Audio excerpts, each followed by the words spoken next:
Two spectacular days of baseball for the Baylor offense. The Bears looking for a rare sweep with a Little Apple, trying to win the series to get to 500 in league play against the Wildcats. Brian Smolder, Craig Wilson with you. Let's get to the Pepsi starting lineups for today's game. First for the visiting Bears, an offense that has posted 34 runs on 41 hits, including 6 home runs.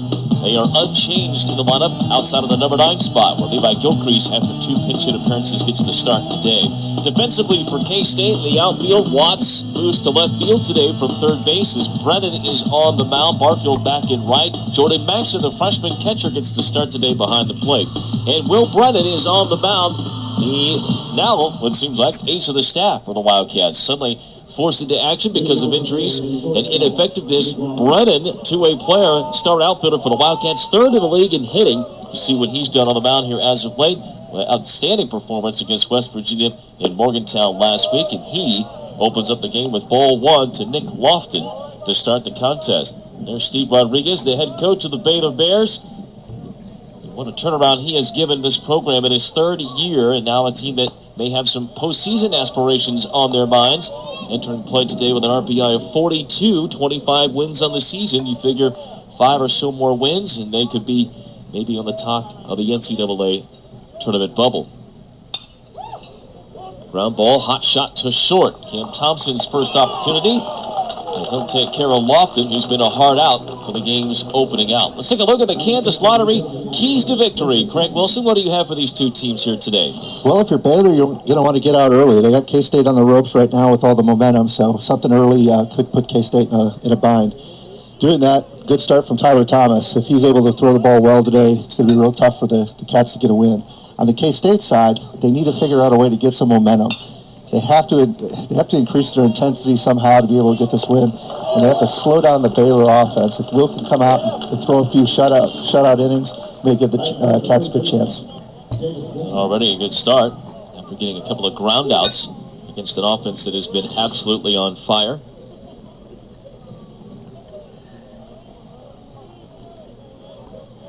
And that'll get Davis Wenzel to the plate. And his first look at Will Brennan.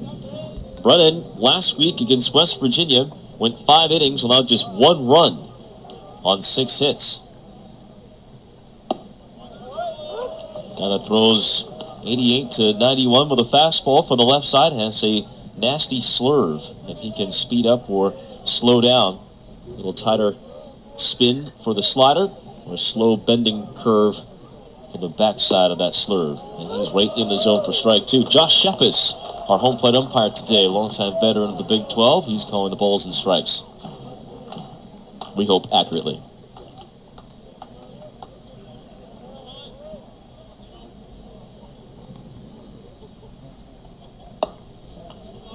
Wenzel had the big hit yesterday in the first inning, driving in 2 runs with a 2 RBI double. Wenzel finished with a 4 RBI game or 5 RBI game yesterday, 2 for 6, including a home run.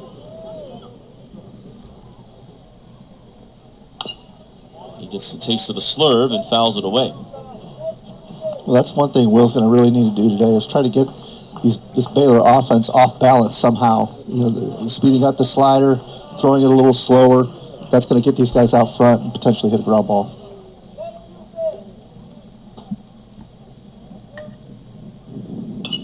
Comes back with a fastball, jammed Wenzel, but it's fouled away into the stands. Not quite the crowd today that we saw yesterday. I think the offensive prowess by Baylor, plus a little bit of a shower. We had a little bit of rain this morning.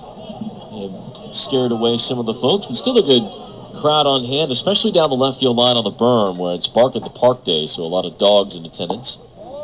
Maxson unable to squeeze that one, maybe bring it in for a strike. There's a look at some of the pups that are here today, taking advantage of the annual Bark at the Park. There's some tired dogs later. Yes, that's right. Get their sleep in tomorrow. 2-2 swing and a miss. An impressive start by Brennan. 1-2-3. He mows down.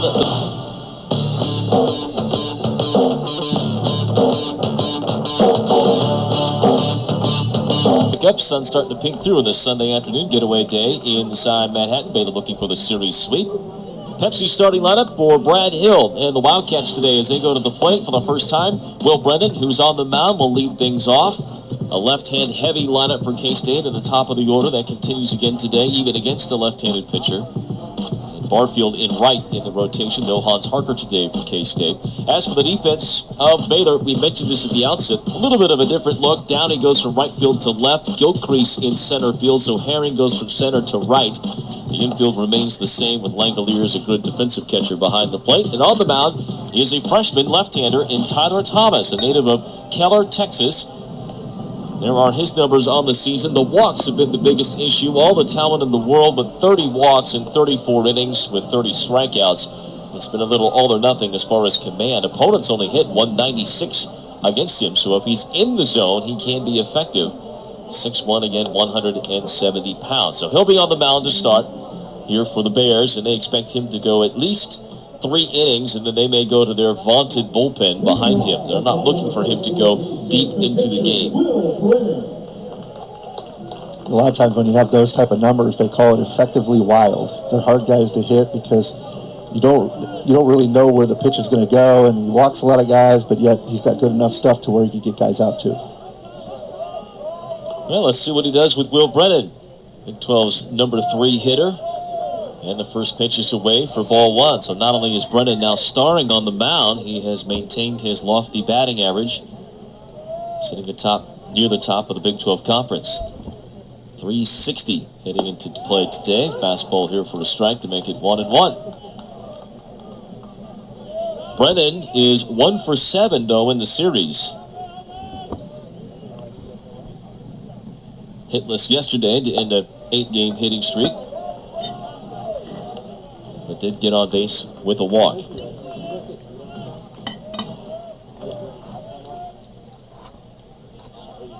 Native of Blue Valley High School, just outside of Kansas City. And ahead 3-1 on Thomas here to begin the game.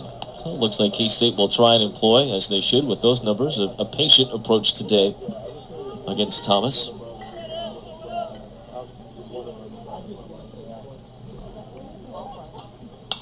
3-1 was up, and Brennan hunting for extra bases down the left field line, just fouled. Mitch Gaspar doing a little dancing over there on the third base coaching box to make sure they didn't get him. No Shane Conlon today in the first base coaching box. It's Quentin Crandall, former Wildcat player, that's there today. We'll talk more about that throughout the game. 3-2 pitch is low for ball 4, and a leadoff walk for Will Brennan. Good at bat right there. Saw quite a few pitches. It's pretty selective and ended up getting the walk.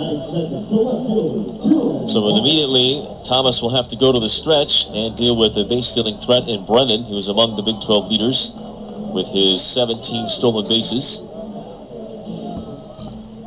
And switch hitter Dylan Watts, freshman from Texas, will bat for the first time, and he'll hit for the right side.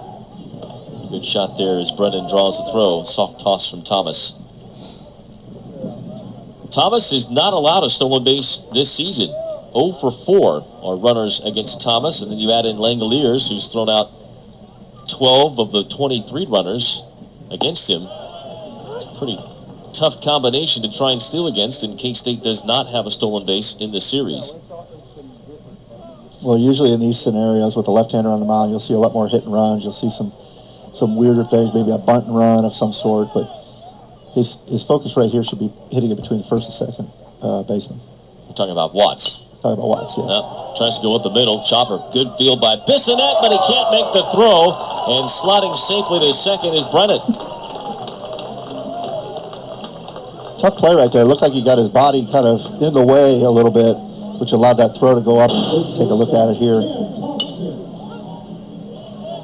Did well to adjust to that hop, and he thought he was going to make the spectacular combo with Lofton. Just didn't get him to be able to make the throw backwards to Lofton, which is one of the breaks K-State needs. You know, they haven't gotten many breaks throughout this whole series, and let's see if they can take advantage of it. They'll give an error to Bissonette. Tough one. Fielder's choice for Watts.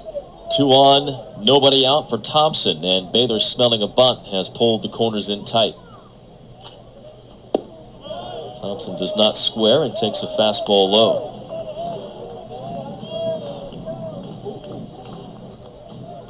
Four straight years, the Wildcats had won the series against Baylor until yesterday. And now they'll try and do what they did last Sunday against West Virginia and salvage the final game of the three-game series.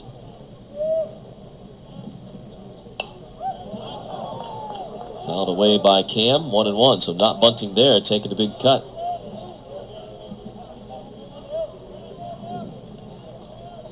Yeah, Cam still has the option. I mean, even if he's not getting the sacrifice bunting, he still has the option to do a little bit of a drag. Wenzel's a little bit behind the base over there. If he lays down a good one, he may have a chance to beat it out. Baylor has backed up now, so now would be the time to bunt, right? Right. Worst case scenario, you got second and third. Takes one low. Doesn't appear to be bunting. 2-1. Saw K-State last weekend also do the old show bunt, pull the bat back, and swing at it play. So you look at Mitch Gaspard. Cats, though, desperate right now, trying to get a lead. That would be something they have not enjoyed in this series.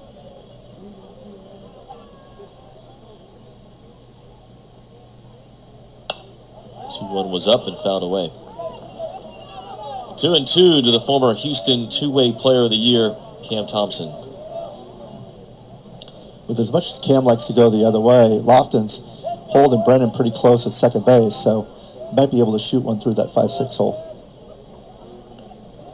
Lofton had a bluff move towards second a moment ago, and you can see how tight he's playing there behind Brennan, trying to keep Will tight to the bag. Full count. If Thompson can reach, you may have the bases loaded for Drew Mount. And even with a left-hander on the mound, that's an advantage to K-State. Slugger for the Wildcats getting his bat ready in the on-deck circle.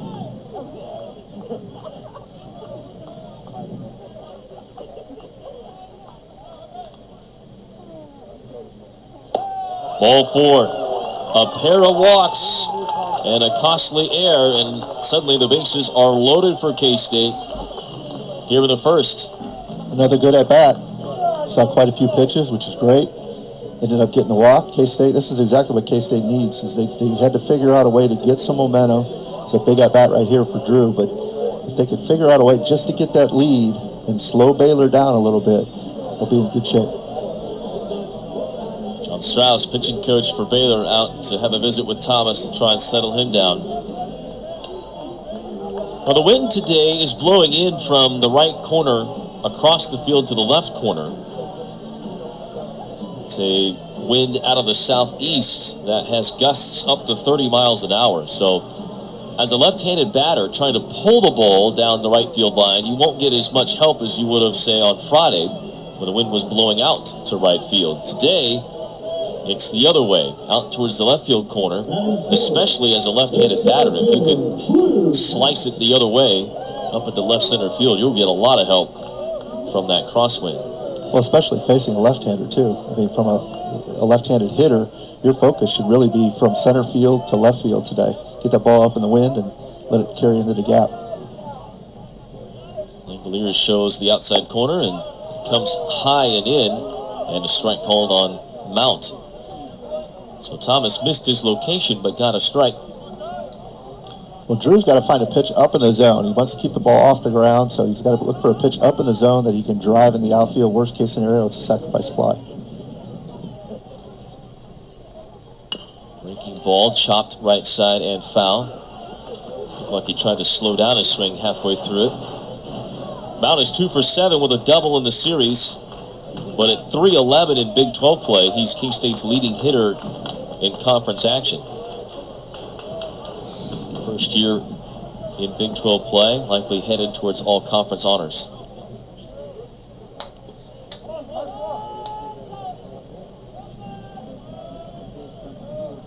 In a hole here.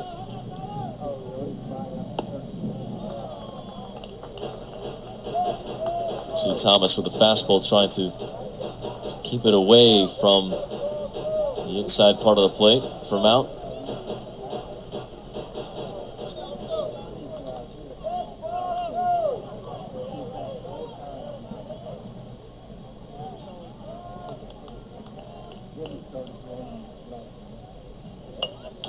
Pitch was up. Mount knew it halfway through the swing.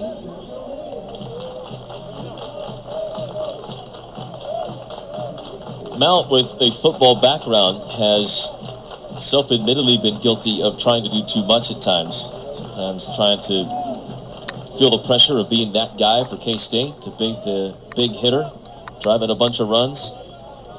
Can be guilty of expanding a zone, just trying to get that hit for his mates and his coaches. Just gets a piece of the curveball. Yeah, that's tough because there's times where, when you try to, as a hitter, when you try to do too much, usually that's when you don't have success. It's when you're relaxed, your muscles are nice and loose, you're seeing the ball well, your head's not moving as much. Those are the times where you're going to have success.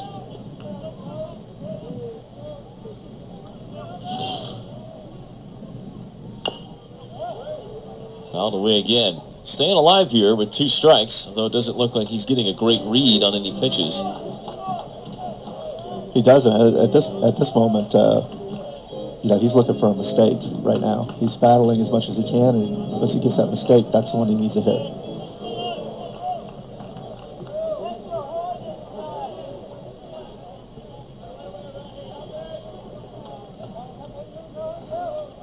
Junior college transfer from DeAnza College out west. Stays again on a breaking ball and up the right side.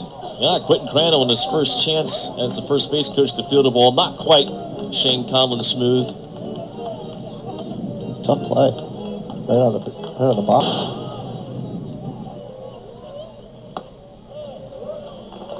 Mounts battle to get it 2-2. 9th pitch of the at-bat coming up. Critical moment in this game today. K-State trying to erase the horrible memories of the last 2 nights and get their first lead of the series. A wonderful chance here. First 3 guys on, nobody out.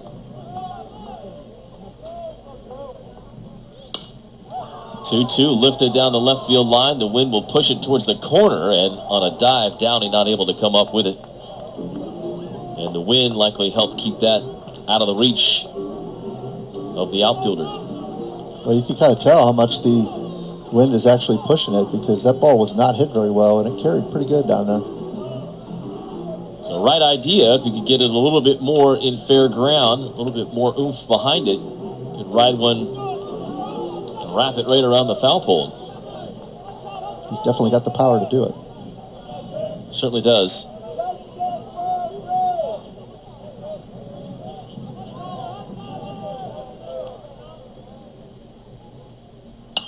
Langoliers wanted it down. Instead, Mount to right. He didn't get all of it, and it'll be caught out there by Herring. Tagging at second base is Watson. At third is Brennan. He'll come in to score. RBI number 44 for Mount Crushmore, and the Cats have the early lead. Well, that's a great piece of hitting right there all the way around. First of all, he got a great at-bat. Saw a lot of pitches, was battling. Next, gets a sac fly, gets the runner in. Not only that, gets the runner over from second to third. Just an all-around really good at-bat. He got jammed just a little bit. If he could have got that ball a little bit more on the barrel, I think that ball either would have been able to get to the wall or even out. Agreed. It seemed like he missed it and still got it out to right field. So now a 1-0 K-State advantage. Here's Jordan Maxson. Runners at the corners with 1 out. Freshman catcher for K-State. Played in the Friday game for the Wildcats as the designated hitter, went 0 for 3 with a couple of strikeouts. He did not play yesterday.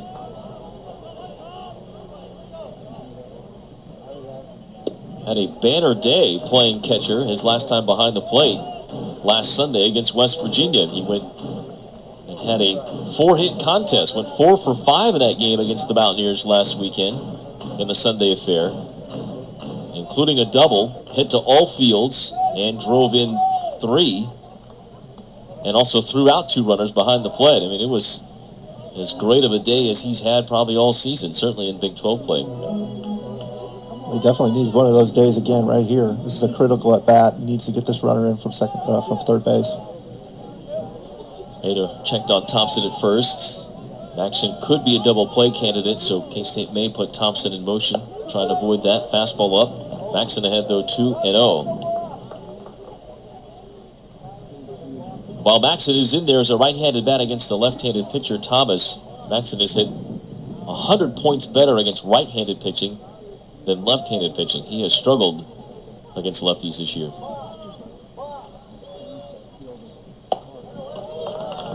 And he'll take a 4-pitch walk. And that's the third of the inning by Thomas, and the bases are loaded again.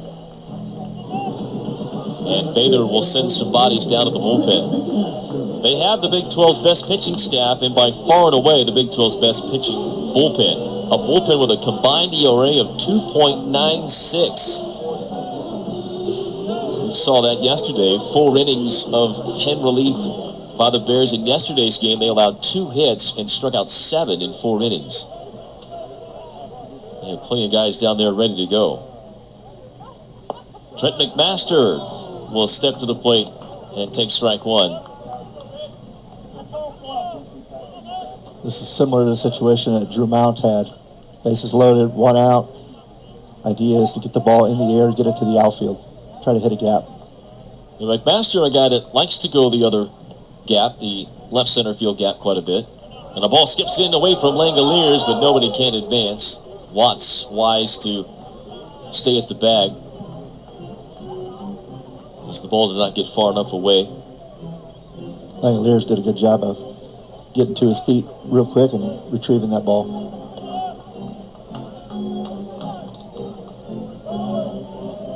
Watts on with a fielder's choice. An error in this inning as well by Baylor, trying to begin a double play. The Cats have yet to get a hit, but have the bases loaded and a run in. Another one skips in, deadened by Langoliers. Well, the book on Thomas coming in was that it was kind of all or nothing, and you can usually tell right from the start if he's got it or not. And, well, a guy can change his stripes, so to speak, as the game wears on, maybe settles in a little bit. Early on, you would think it's more a day where he doesn't have it as opposed to has it. 2-1 was up. Master felt too close to take. Takes a swing. 2-2. This is a little bit of what we were talking about yesterday with Hudson. Hudson True, you know, some of his misses are so out of the zone that it's not, the hitters really aren't thinking about swinging at those. So he's missed a couple times pretty high. He's missed a couple times pretty low out. So he just needs to kind of hone it in and start finding the strike zone, get it a little bit closer to make the K-State hitters think.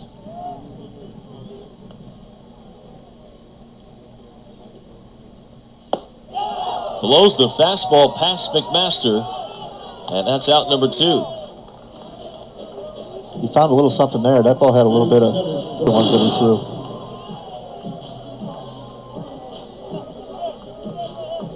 Now 2 outs, and we'll see if Kyle Barfield can deliver. Barfield got a 2 RBI base hit yesterday with the bases loaded. Senior will face Thomas for the first time. And the first pitch is a strike.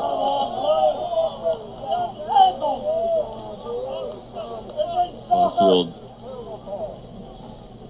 just double checking with Josh Epis about the location of that pitch.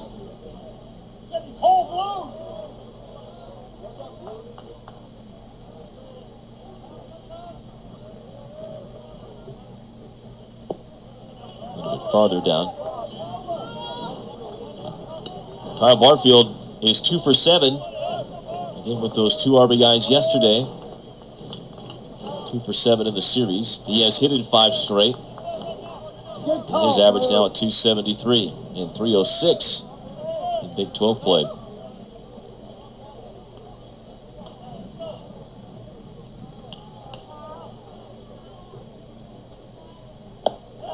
And he's starting on a high fastball. And now, as soon as we started talking about Thomas maybe not having it today, he suddenly has found it.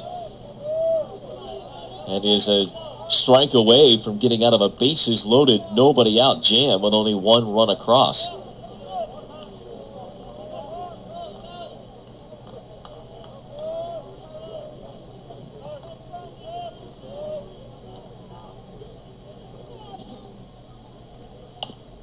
Barfield just gets a piece of it. Thomas forced to field his position, and he'll throw out Barfield to end the inning. Thomas walks 3, but doesn't allow a hit, and only 1 unearned run.